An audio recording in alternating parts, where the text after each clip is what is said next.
Bonjour fidèles amis et chers téléspectateurs de Alliance TV. Bienvenue à votre émission culturelle. Aujourd'hui, nous rencontrons une figure morale qui incarne la morale, une figure religieuse, un homme de paix, un homme de culture, Monseigneur Anselme Titiama Sanon. Monseigneur, bonjour et merci de nous accueillir. Bonjour à vous et bienvenue à ce lieu qui est le centre culturel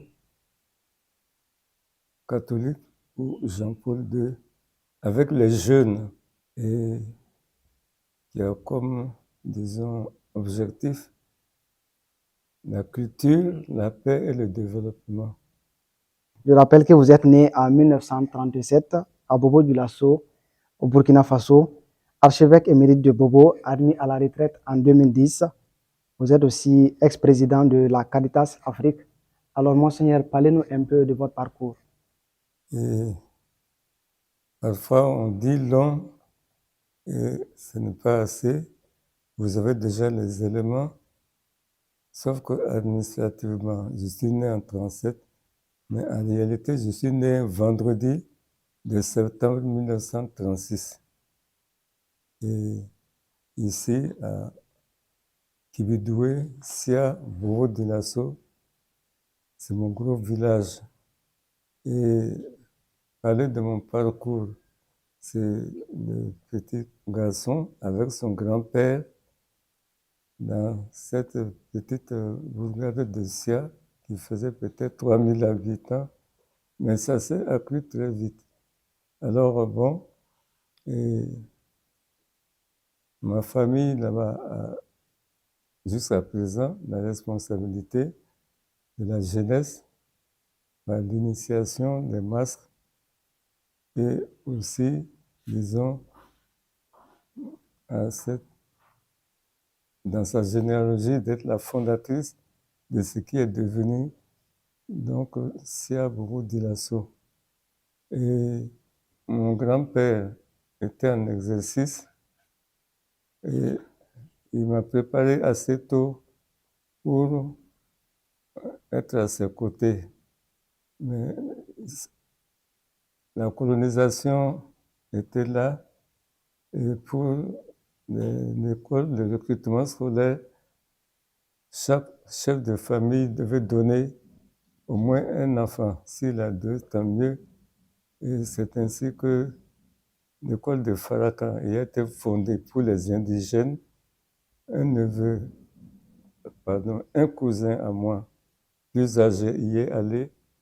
Et comme le recrutement, c'était tous les 2 ans, alors entre-temps, mon grand-père, conseillé par son Benjamin, Abel, m'a mis à l'école de la mission. Alors, depuis ce temps, je suis un peu dans ce circuit de la mission, mais heureusement, ma famille maternelle, donc ma maman, est de Tounouma, et le papa, donc c'est Sia, ce qui fait que je traversais facilement la rivière pour être ici ou être là-bas. En même temps, le monde moderne qui venait, et par exemple, le premier balafon de Sra à Bourg, dans le cabaret, ou bien d'autres groupes ethniques comme on disait Dafi, je dis, s'il y a Dafi, il y a Daoulé, il y a Daboué, non, mais les Marca, voilà, étaient tout proches. Il y avait les Yoruba, les Haoussa, et un peu plus loin, les Américains, c'est-à-dire l'Église protestante. J'ai grandi dans ce milieu-là, tandis que du côté de l'école, bon, c'était le monde non seulement de la religion catholique, mais aussi du monde moderne. On avait le cinéma depuis ce temps-là. Au CP2, je pouvais assister au cinéma qui était projeté à l'école ou bien à la mairie, bon, qui est toujours là. Et bon, l'insertion dans tout ce monde-là s'est faite comme d'une façon naturelle. En dernière année au CM2, j'ai été envoyé avec 10 autres, je crois, à Dano, dans la Bougriba, pour le cours moyen 2, parce que les indigènes que nous étions ne pouvaient pas aller à la grande mission qui était pour les Européens et les civilisés. Et puis, bon, ce qui a fait qu'on a été au pays de la Bahie.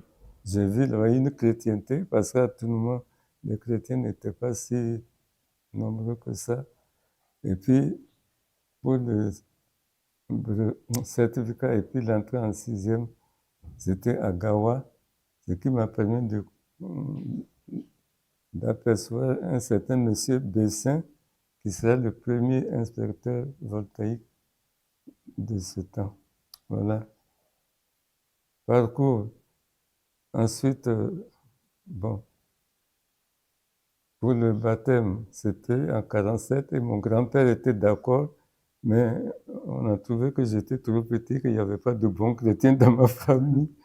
J'ai été recalé et c'est l'année suivante que j'ai été baptisé le 14 mai 1948. Alors, c'est là que commence l'autre aspect de l'aventure.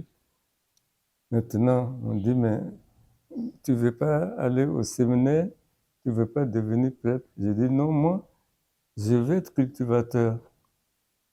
Hein? Et jusqu'à présent, c'est ma première vocation, quoi. Hein? Interrogez la terre, elle vous répond. Et si elle vous répond, c'est l'humanité qui est contente. Alors, on a insisté à tel point que, à quelques semaines de la rentrée, au petit séminaire où on forme les futurs prêtres, mon curé, le père Emmanuel de Montjoie, m'a dit, mais pourquoi tu ne veux pas aller à Nassau? Vas-y, va essayer. Tu vois un tel de tes grands frères, il était à Nassau, maintenant il a quitté, et il se trouve à ce qui est devenu le lycée Ouezin Coulibaly. Bon, alors je suis parti pour essayer. Hein. Mais arrivé là-bas, j'ai versé des larmes. Il y avait mes cousins pour m'accueillir. Pourquoi pleures-tu? C'était en prévision de ce qui pouvait m'attendre sur la route. Et jusqu'à présent, je suis un essayiste. C'est ça qui résume mon parcours. Donc, après Nassau, bon, il faut dire que c'est dans les années 43, oui, 60, oui. Bon, comme Dieu, par exemple, des brevets, on allait le passer à Ouagadougou. Et en 55, le bac, la première partie, c'était ou à Bamako ou à Benjerville. Et puis, c'est en 1956 que Ouagadougou a pu devenir pour la première fois un siège académique. Nous avons passé la deuxième partie du bac à Ouagadougou. Ça vous doit rappeler beaucoup de choses. Le franc 56, la rue 56, le premier évêque africain résidentiel de la région, et également aussi du côté catholique. Et ça a été le point de départ pour moi. Les prêtres noirs s'interrogent. Un livre écrit par nos aînés en France et à Rome qui s'interrogeait sur ce qu'a été la colonisation pour nous, ce qu'était aussi l'évangélisation pour nous. Bon, et ensuite, j'ai été au grand séminaire en 56-62. Là aussi, j'ai essayé et on a dit, mais ça marche très bien. Et alors, après, j'ai été nommé jeune prêtre à Banfora. Et là, très peu avait déjà vu un prêtre africain, un prêtre noir, si bien qu'au début, on m'avait confié le catéchisme dans les écoles. Je suis arrivé dans une école, alors le maître, bon, lui savait, il m'attendait, il m'a présenté aux élèves, et à midi, c'était mon tour de faire le catéchisme à ceux qui voulaient. Ils sont sortis et ils ont commencé à partir. On leur dit, mais on vous a dit que le Père est là. Ah bon, oui, le Père. Mais c'est lui que je vous ai présenté là. J'ai dit la vie, mais c'est le Père, c'était. Alors, à ce moment, ils sont revenus, tout heureux de voir pour la première fois un Père à peau noire. Ça, c'est à Banfora. surtout avec la langue Karaboro. Et puis, on m'a appelé à aller aux études d'abord pédagogiques à Paris, puis ensuite à Rome. Alors, je suis revenu en 67, rapidement, parce qu'on demandait au moins 2 prêtres africains pour enseigner au grand séminaire de Koumi. Bon, je suis venu. Et bon, là, j'étais dans mon assiette, quoi. Parce que pédagogie pour enseigner non seulement ce que la tradition occidentale nous transmettait, mais ce que on avait mis, pour ainsi dire, laissé dans l'obscurité, quoi, de ce que nous étions et de ce que nous sommes. Après, on m'a appelé, l'évêque me dit que le pape veut que je sois donc évêque de Bobo, parce que lui-même, il a fin de service. J'ai eu des objections qui ont été envoyées au retour. C'était en 1974. Le pape Paul VI maintenait sa décision. Voilà. Depuis, je suis évêque. Bon, j'ai exercé presque 35 ans, 36 ans. Et évêque burkinabé retraité parce que l'Église en général et surtout au Burkina, on n'a pas encore une solution pour nos évêques à la retraite, quoi. Ici, moi, je suis dans ce centre. Bon, que moi-même, j'ai conçu. Voilà. Ok, merci Monseigneur. Dans votre allocution, vous avez eu à parler de masque. Alors, on est à Bobo de Lasso, on va dire ville culturelle par essence, une ville que vous avez naître. On vous appelle ici dans la ville de Sia, le fils de masque. Est-ce qu'on peut préciser cela, Monseigneur? Le fils Fils de masque. de masque. Ah bon, mais c'est pas le fils de masque. Les masques n'ont pas de fils. Bien s'ils ont des fils, ce sont des masques. Mais ma famille est responsable, propriétaire des masques. Mais c'est en 1978 que j'ai compris qu'il fallait des clarifications sur ces affaires-là. Parce que quand la population de cette cité a commencé à être mixte, alors il y avait toujours des problèmes et l'administration intervenait bien sûr par des sanctions parce qu'on a fouetté un cadre, alors il va à l'administration et on appelle les vieux bobos là, on les menace parfois. Bon. Or, et au décès du pape Paul VI, je me suis dit, c'est l'ancêtre qui est parti. Quand l'ancêtre part comme cela, dans ma tradition, ce qu'on a de mieux à faire pour ces funérailles, c'est de faire sortir le masque. Et j'ai fait venir un masque à, à la cathédrale de Bobo, qui avait même sa place. On m'a fait comprendre après que peut-être les 2 tiers de l'Assemblée avaient envie de sortir parce qu'un masque, dans certaines traditions, tu ne passeras pas 2 fois devant le masque. Par exemple, à Koudougou, bon, j'ai pu étudier ça avec un autre, bon, et jusqu'à présent, dans certaines régions du plateau aussi, la réconciliation n'est pas faite entre les masques qu'ils appellent la tradition et puis, disons, l'évolution moderne, la culture et également aussi, disons, la vraie foi, la vraie croyance. Bon, c'est nous qui sommes responsables des masques et à une circonstance, on les fait venir et ils viennent, c'est comme les ancêtres qui viennent au milieu pour bénir, pour égayer, pour donner cette dimension du non visible à ce qu'on est en train de vivre. Alors, après cela, le secret, j'ai demandé souvent aux intellectuels chercheurs burkinabés, j'ai dit, soyons d'accord que le masque fait partie du secret. Un secret au point de vue, disons, africain, intellectuellement. C'est ce que tout le monde sait et que personne ne dit, quoi. Effectivement, il n'y a que les griots qui, dans certaines circonstances, peuvent dire que le roi est ceci, que le chef est ceci. Mais tout le monde sait que le chef est ceci, mais on en tient compte, mais personne ne le dit. Alors, et l'autre élément, c'est la culture, quoi. De mon temps, nous étions des sauvages. On n'avait pas de culture. Et c'est quand j'ai fait ma thèse en 1970 que certains qui avaient missionné, qui avaient 30 ans d'Afrique et de présence ici, sont venus me trouver en disant « Ah, votre livre m'a révélé quelque chose. Ça, c'est mon sœur Jean Le Sourd. » Il dit quoi? Mais que vous aussi, vous avez une culture.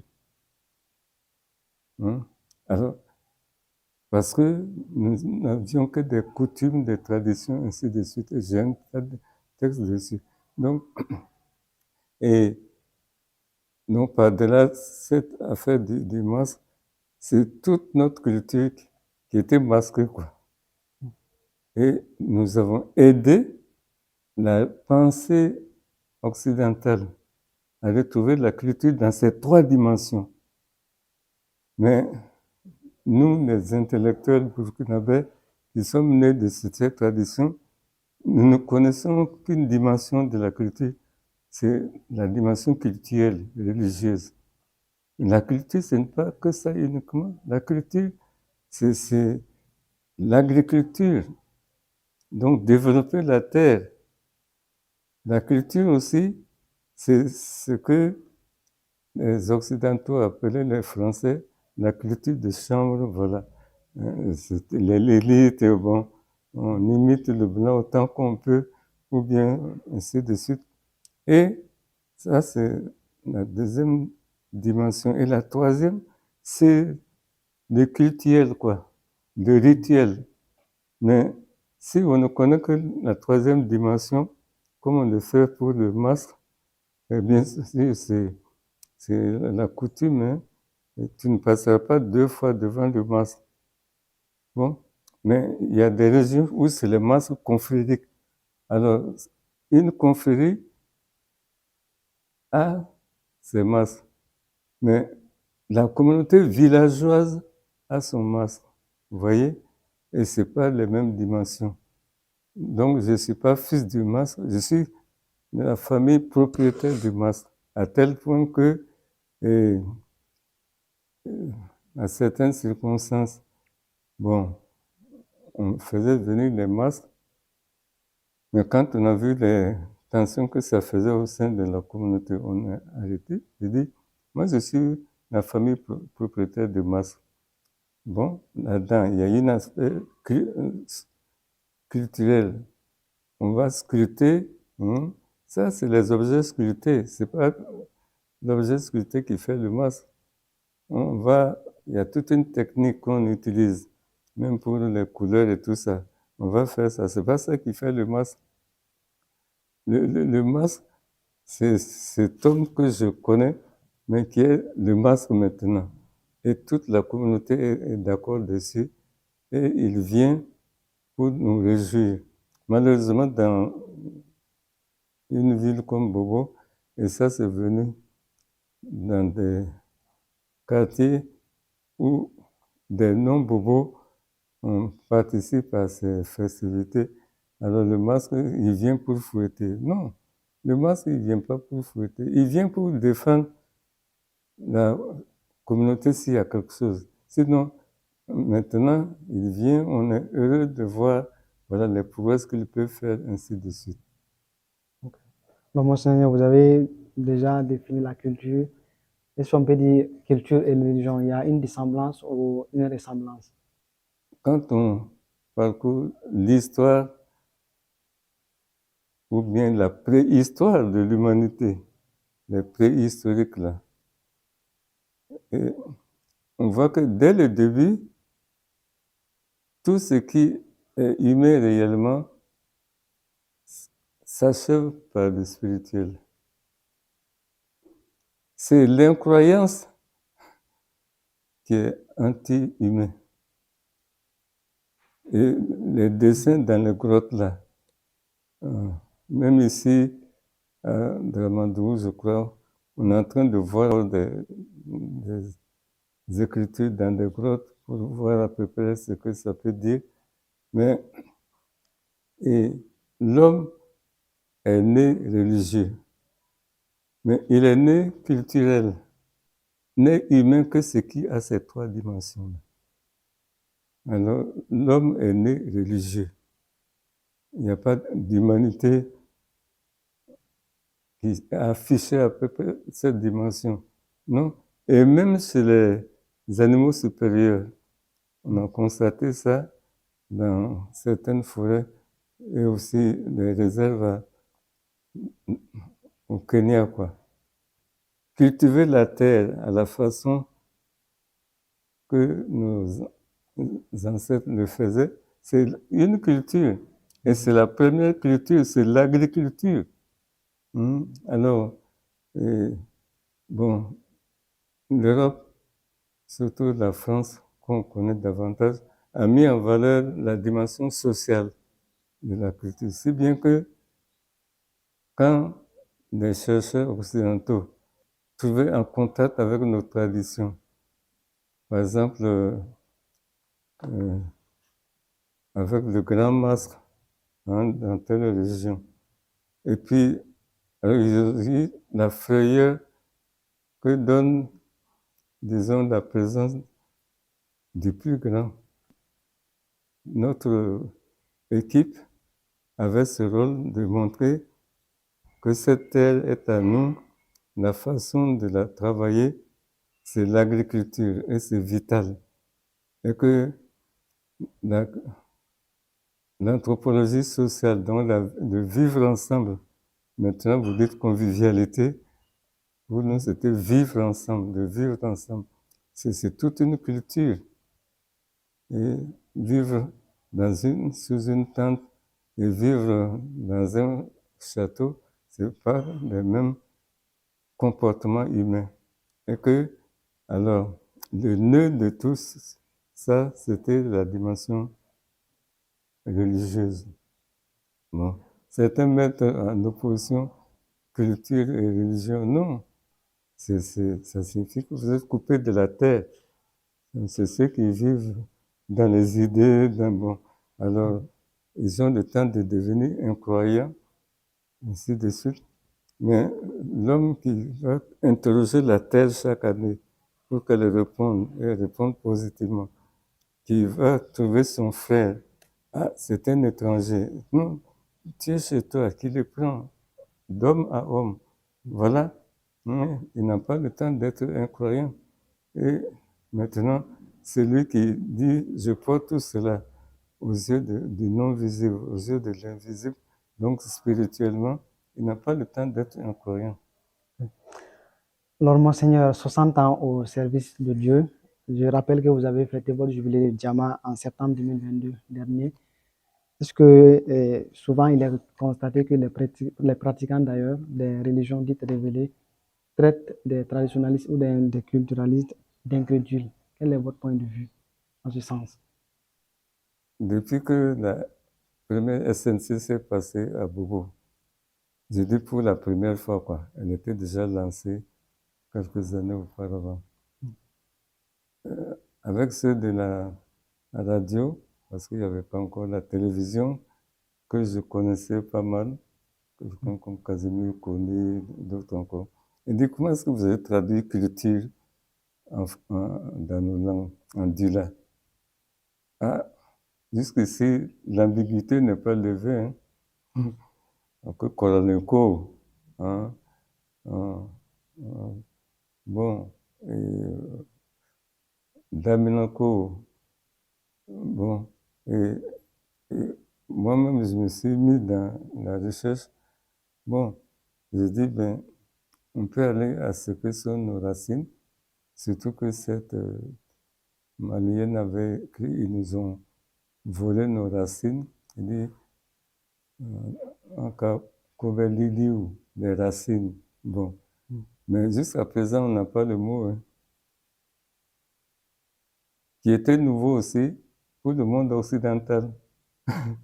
Ne penser que culture s'adresse à l'agriculture et aussi à la dimension religieuse. Bon. Alors, c'est la même chose quand on dit tradition.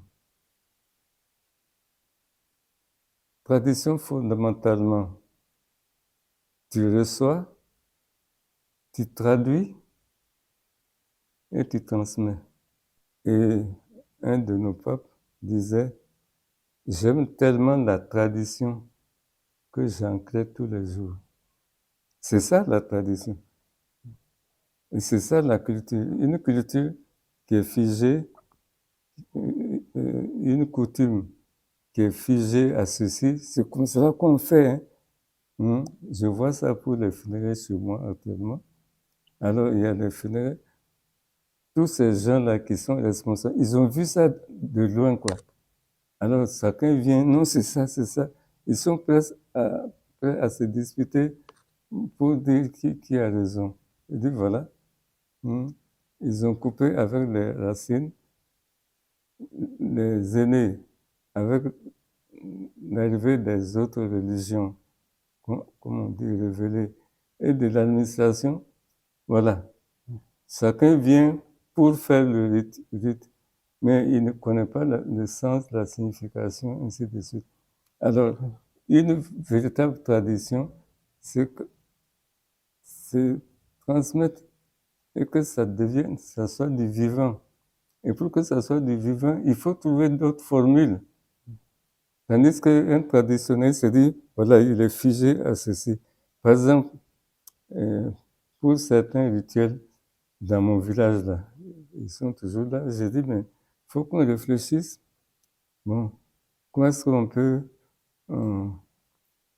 moderniser davantage ou bien ouvrir davantage ceci aux autres. Alors, j'ai eu cette chance que mon grand-père était bien enraciné dans le premier élément et il m'a permis cette ouverture au monde occidental puis aussi au monde chrétien catholique qui m'a ouvert d'ailleurs aux autres religions. Puisque si vous voyez au quartier là-bas, ma case paternelle est à peine à 500 mètres de la grande mosquée. Et puis vous passez de l'autre côté, c'était le temple protestant avec les Américains. Donc il y a d'abord ça. Alors, et ensuite, après mon grand-père, c'est mon papa qui a pris son rôle. Et on avait un très bon griot Sani qui m'a accompagné. Quand j'ai soutenu la thèse, donc quand je suis devenu prêtre, il était là. On a fait la présentation au village. Parce que c'était une nouveauté. Le premier prêtre de notre village. Et ensuite, quand j'ai soutenu la thèse, je suis venu. On a réuni aussi les notables pour dire ce que... Voilà. Ils vous posaient des questions, ils passaient chez vous pour demander, par exemple, la telle censure, tel devin. Voici ce qui en est sorti. Et à présent, j'essaie de faire ça avec des intellectuels de mon village là. Ils n'ont pas le temps. Ils disent, tu es venu prendre des informations auprès d'eux. Dis-leur ce que tu en as fait. Bon, alors, et quand je suis devenu évêque, ça a été la même chose. Et quand ma maman est décédée, le papa était décédé en mon absence, on a réuni les responsables, on leur a dit, bon, voilà, jusqu'à présent, une épouse d'un chef d'initiation, on sait comment on fait son rituel. Mais quand cette épouse, cette femme a mis au monde un prêtre, c'est la première fois que ça arrive. Vous allez faire la même chose. Et c'est ainsi que nous avons introduit dans la célébration des funérailles une dimension qui d'ailleurs convient à certains, à d'autres, non, non, non, c'est pas ça la coutume, mais c'est bon. Voilà. Une tradition qui est figée meurt, quoi. Comme une langue qui est figée, ça meurt.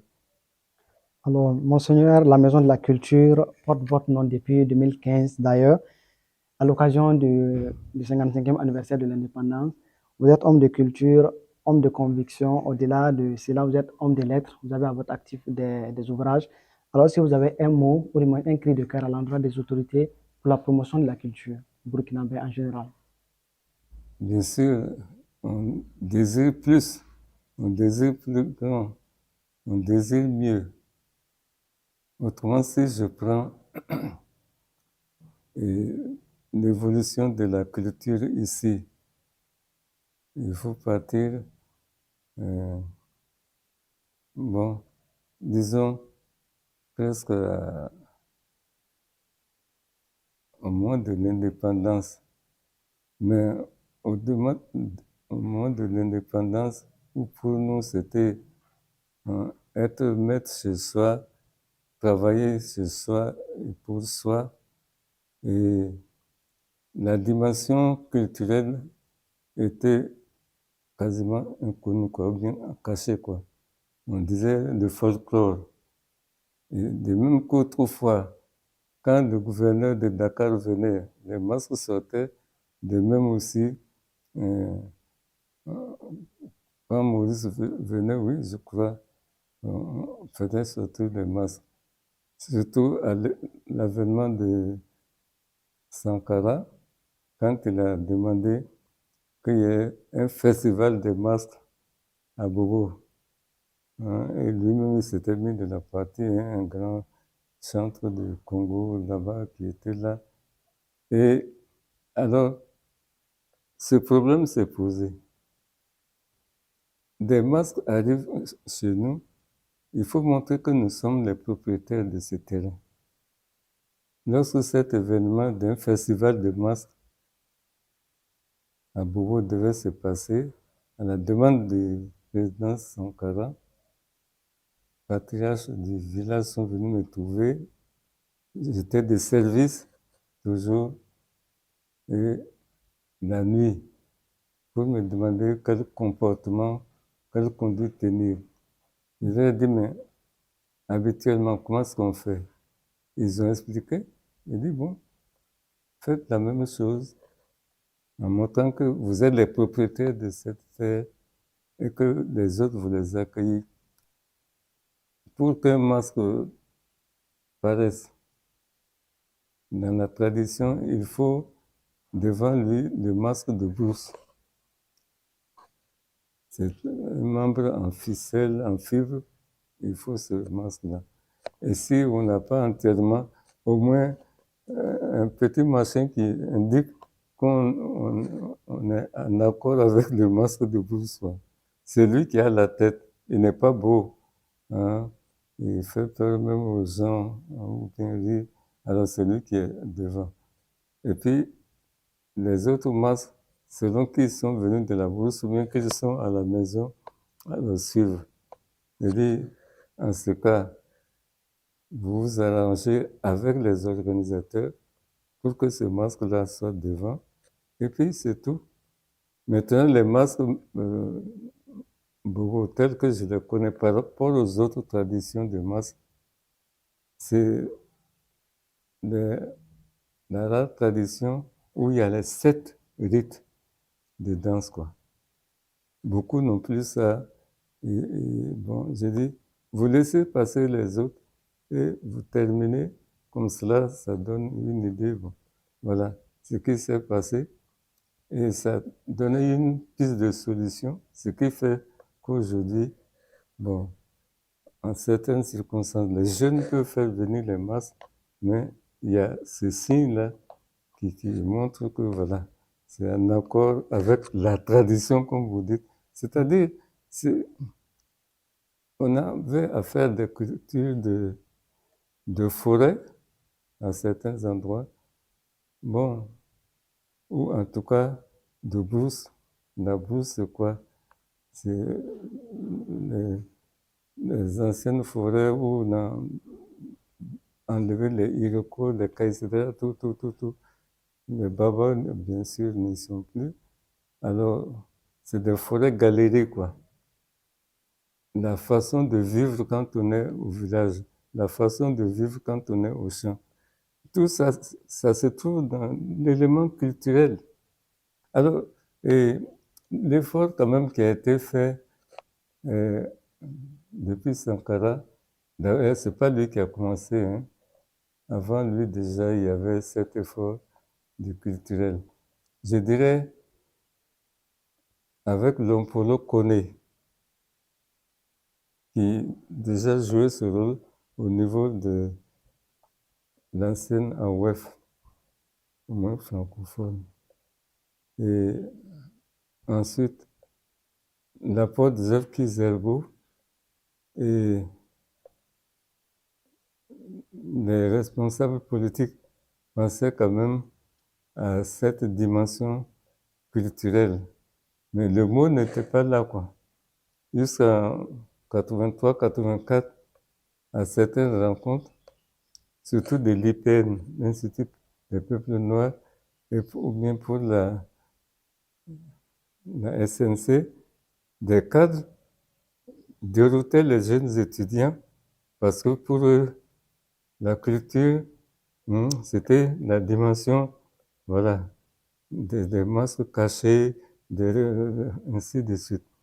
Bon, c'est pas le rôle de l'État, mais on a quand même réussi à donner une dimension culturelle à ce pays. Et à ce point de vue, nous sommes en avance par rapport à beaucoup d'autres, quoi. Certains de mes collègues qui viennent de tel ou tel pays disent, mais ça non, vous avez tout ça déjà, chez nous, c'est à peine commencé. Parce que dès qu'on dit culture, on pense à ceci ou cela. Mais c'est à l'université, avec la création du département d'anthropologie, dans toutes ces dimensions, qu'on peut faire avancer les choses. Et pour cela, je félicite les professeurs, parfois qu'ils se sont improvisés professeurs d'anthropologie, mais petit à petit, je pense que ça va avancer. Mais la culture, c'est s'identifier par rapport à un autre existant. Et ça, c'est très difficile au niveau des populations. Si je suis Boro, c'est-à-dire il n'y a que moi, donc les Peuls, ça n'existe pas. Et quand on arrive à des populations qui sont nombreuses, je pense au plateau Moussi, je pense aussi, disons justement, au Sahel là-bas, et de l'autre côté aussi. Alors, il y a une espèce de jouer sur le nombre, quoi. Mais la, la, la culture, c'est sur la qualité. C'est sur la qualité. Et en cela, nous qui savons, nous avons à éclairer les populations, quoi. Ta culture est valable, mais l'autre aussi a une culture valable. C'est en réunissant, dirait Senghor, de multiples et l'un qu'on arrive à une véritable humanité qui a toutes ces dimensions. Alors, et en cela, la décision qui a été dite l'autre jour de chaque langue étant, disons, une langue nationale, je pense, a dû régir un certain Bakary Coulibaly, qui a été le premier professeur à Joseph Kizerbo de continuer à ce qu'il y ait des institutions culturelles, mais qui ne soient pas folkloriques, quoi, ou bien numériques. mais de nous faire voir la qualité. Et ça, le ministère de la Culture a un grand rôle. Ce qui, au début, allait se passer pour la maison de la culture. Les gens ne savaient quoi en faire. Bon, c'est pour le théâtre, non? Non, c'est pour quoi? On peut donner des conférences là-bas, oui, oui. La culture, c'est le quotidien. Je dis la culture, c'est la mesure humaine de toutes choses. Donc, Mais Monseigneur, votre dernier mot à l'endroit des téléspectateurs, comme nous sommes au terme de notre émission. je serai dans mon tour de vieil homme, hein, si ces moyens de communication me donnaient de la visibilité déjà à mes cheveux blancs et aussi à ce que toute ma vie j'ai essayé de faire passer. Être cultivateur, c'est-à-dire la terre, et ensuite cultiver le savoir, hein, non seulement qui vient, mais que nous avions déjà, et également faire valoir. Hein, c'est ce que nous appelons valeur culturelle. Hein. Maintenant, le lien entre les trois. Parce que ce qui menace actuellement, c'est de détacher la dimension rituelle, la troisième dimension, qui peut être la première aussi, pour en faire un fétiche, quoi. Alors on tient à cela et on donne des signes, bon, plus ou moins magiques, et, ou bien en revendiquant ça pour un trésor de l'Afrique. Non, jusque là où ils sont dans les neiges, il y a cette dimension. Et alors, merci à ceux qui restent debout ou parfois passent des heures à écouter pour permettre à l'écho de ces voix, de ces recherches d'atteindre la population. Merci aussi de nous recevoir, comme dit à un certain, et surtout, nous avons affaire à une, disons, naissance, parce que c'est des nouvelles chaînes qui sont en train de se créer et on pense qu'ils pourront s'organiser pour que nous ayons cette visibilité du pays, de l'Afrique, dans le monde entier, parce que nous sommes à l'époque de la mondialisation des choses. Ce que tu fais ici, un tout petit, en même temps, touche le monde entier ou bien peut toucher le monde entier. Alors, merci à vous, les messagers qui portez ces échos, et merci au public aussi de les suivre. Et comme c'est de nouvelles naissances, elles ont besoin de notre encouragement, de notre appui. Merci. Monseigneur, à la suite de vos remerciements, plutôt, je vais dire aussi merci aux téléspectateurs, vous qui nous suivez, notre émission culturelle sur Alliance TV.